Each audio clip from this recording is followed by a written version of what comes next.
I'm the answer to your every cry, solution for the way behind. I bring to you the news.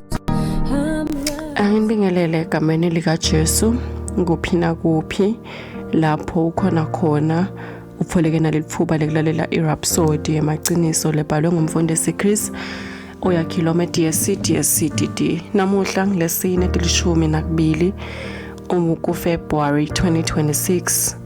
Kanti ke umfundisi usifundisa ngesihloko lesithi umthefo wesabelo lesiphimve kabili.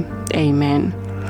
Umfundisi ke uvula umlayeto wakhe wanamuhla ngencwadi ya Deuteronomy 21 verse 17 lapho khona livila uNkulunkulu lithi kufanele iyemukele lemvodzana letalwa ngulesaluwakati sayo kuthi ilitubulo ngekuyinika sabelo sayo lesiphimve kabili kuko konke lenako.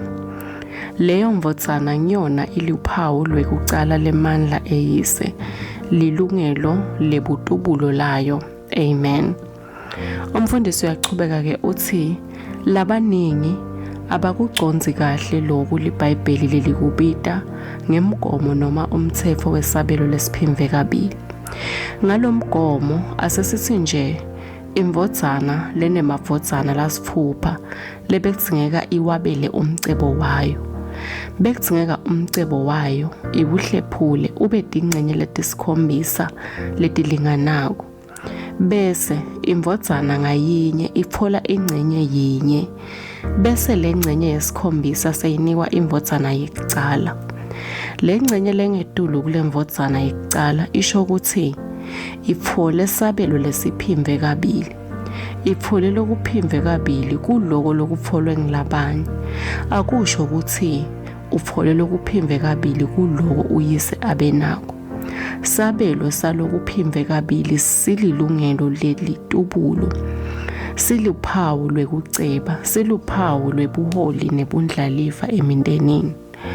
Lowo bekapfola sabelo lesiphinziwe bekaba indlalifa futhi abekwe njengaloyo lochubeka neligama leyise nemagunya.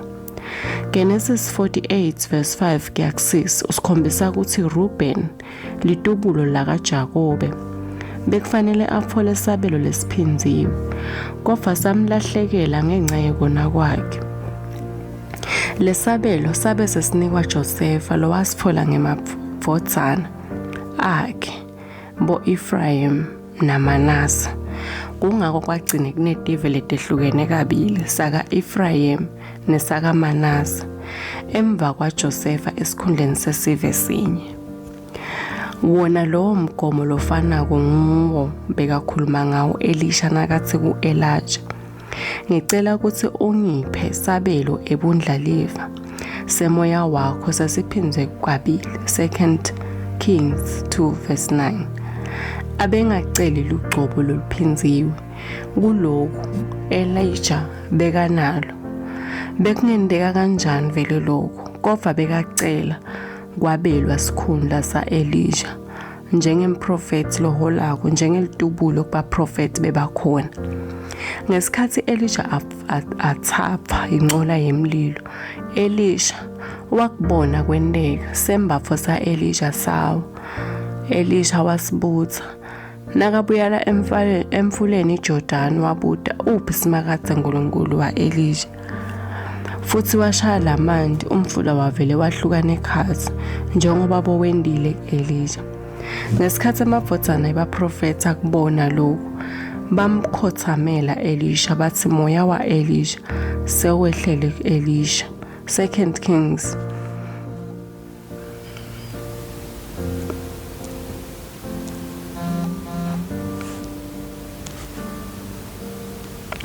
2 Kings verse 2 to 15.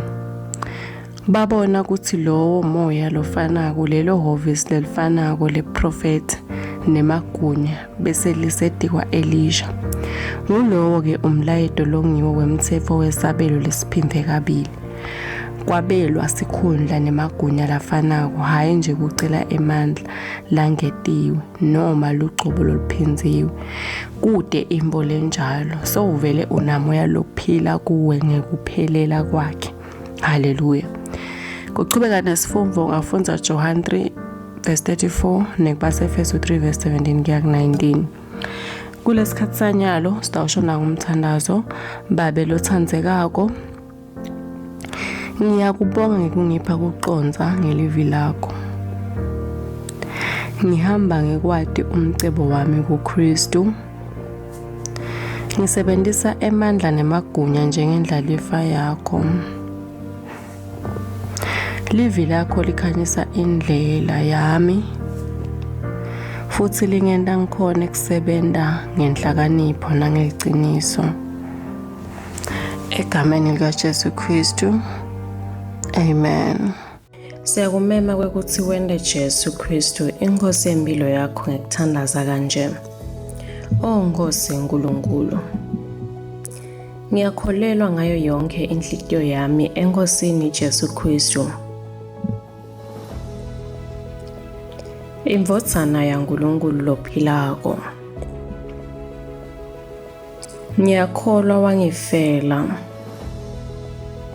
nekuthi uNkulunkulu wamvusa kulabafile. Ngiyakholwa uyaphila lamuhla. Ngiyavuma ngemlomo wami ukuthi Jesu Kristu uyinkosi yempilo yami. Kusukela lamuhla ngaye nangeligama lakhe nekuphila lokuphakatha ngidelwe kabusha. Ngiyabonga Nkosi ngekusenzisa impilo yami. Nyalo sengumfana waNkulunkulu. Haleluya. Siyakubongela nyalo sengumfana waNkulunkulu.